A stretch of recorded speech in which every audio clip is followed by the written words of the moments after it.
habari za hivi punde zilizotufikia kuhusu mwanaharakati Agatha wa nchini Uganda ni kwamba ametelekezwa kwenye mpaka wa Mtukula huko mkoani Kagera. Agatha Atuhaire, mtetezi wa haki za binadamu na raia wa Uganda aliyetekwa nchini Tanzania, amekutwa ametelekezwa mpaka wa Mtukula karibu na Uganda.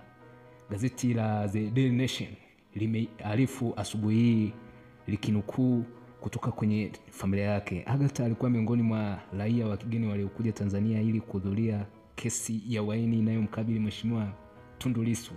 Ilielezwa kwamba alikamatwa akiwa Serena hoteli katika jiji la kibiashara la Dar es Salaam. Baadaye taarifa zake hazikujulikana kwa taarifa yake, wenyeji wake na serikali ya Uganda.